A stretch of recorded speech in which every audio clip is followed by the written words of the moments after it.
Lesson 25. A Christmas Dinner. Bob Cratchit's family were getting ready for their Christmas dinner. Mrs. Cratchit and her second daughter, Belinda, laid the cloth on the table. Both of them wore shabby gowns, for they were poor. However, they made their gowns pretty by decorating them with cheap but gay ribbons. Peter Cratchit, the older Cratchit boy, plunged a fork into a saucepan of potatoes to see if they were boiled and ready to be mashed. The two younger Cratchits, boy and girl, came tearing in screaming that they had smelled the goose outside the baker's and had known it was theirs just by the smell. Soon, Martha, the Cratchit's elder daughter, came in. She was followed by Bob, who came in carrying Tiny Tim, his youngest child, on his shoulder. Tiny Tim bore a little crutch and had his limbs supported by an iron frame. Peter and the younger Cratchits then went off to fetch the goose. Mrs. Cratchit made the gravy hissing hot and Peter mashed the potatoes with great vigor. Belinda sweetened up the apple sauce, Martha dusted the hot plates, and the two younger Cratchits set chairs for everybody, not forgetting themselves. At last the dishes were set and a prayer said. Mrs. Cratchit carved the goose and served it. Everyone praised the goose. Its tenderness and flavor, size and cheapness were the themes of universal admiration. Helped out by apple sauce and mashed potatoes, it was a sufficient dinner for the whole family. And now, the plates were changed for the pudding. Hello! A great deal of steam. The pudding was out of the copper. In half a minute, Mrs. Cratchit entered, flushed, but smiling proudly with the pudding, like a speckled cannonball. Oh, what a wonderful pudding! Everybody had something to say about it, but nobody said or thought it was at all small pudding for a large family. At last the dinner was all done, the cloth was cleared, the fire made up, and the family gathered around the hearth. Adapted from A Christmas Carol by Charles Dickens, A. March the following words from the passage with their meanings. 1. Crutch. H. A support to help a person who is lame or has injured one leg or both legs to walk. 2. Gravy. E. A brown sauce made with the juice that comes out from meat while it is cooking. 3. Vigor. F. Energy. 4. Tenderness.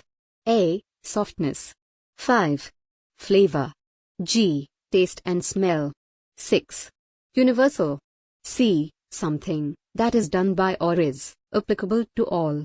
7. Sufficient. I. Enough. 8. Flushed. D. Red in the face. 9. Hearth. B. The area in front of a fireplace. B. Answer the following questions. 1. What were Mrs. Cratchit and Belinda wearing? Answer. Mrs. Cratchit and Belinda were wearing shabby gowns, decorated with cheap but gay ribbons to make them look pretty. 2. Why did the two younger Cratchits come in screaming excitedly? Answer. The two younger Cratchits came in screaming excitedly because they had smelled the goose outside the baker's and had known it to be theirs just by the smell. 3. Why was Bob carrying Tiny Tim on his shoulder? Answer. Tiny Tim was a cripple and his limbs were supported by an iron frame. He could walk only with the help of a crutch. So, his father Bob carried him on his shoulder. 4. What work did the following do to prepare the Christmas dinner? A. Mrs. Cratchit. B. Peter. C. Belinda. D. Martha. And E. The two younger Cratchits? Answer. A. Mrs. Cratchit laid the cloth on the table, heated the gravy till it was hissing hot, and carved the goose and served it. She had also cooked the pudding and brought it in proudly after the goose had been eaten. B. Peter used a fork to find out whether the potatoes were boiled and ready to be mashed. He then went with the younger Cratchits to fetch the goose. After he came back, he mashed the boiled potatoes with great vigor. C. Belinda helped her mother to lay the cloth on the table, and then sweetened up the apple sauce. D. Martha dusted the hot plates.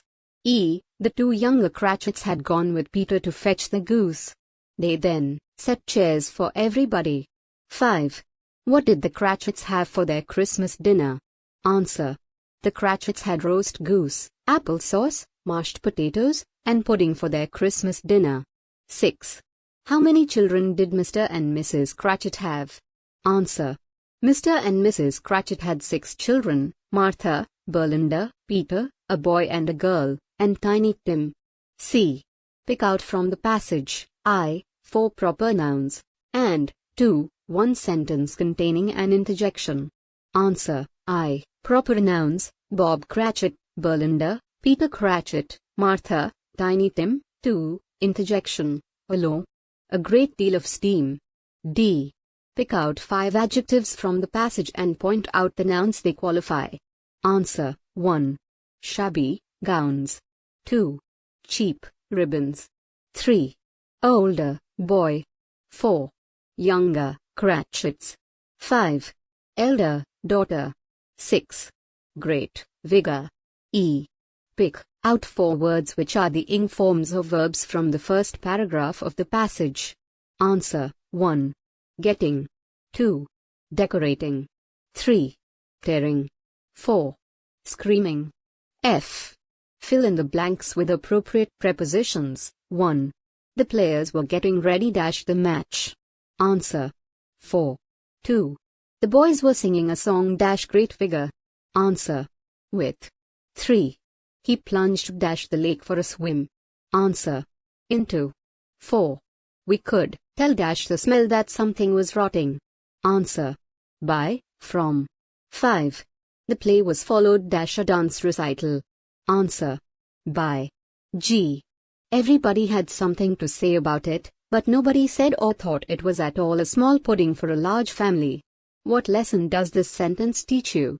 Answer: This sentence teaches us the important lesson that happiness lies in being content with what one has. Though the pudding was small, none of the Cratchits complained about it because they knew that this was all that they could afford to have. They were happy in just being in each other's company and sharing a meal on Christmas Day.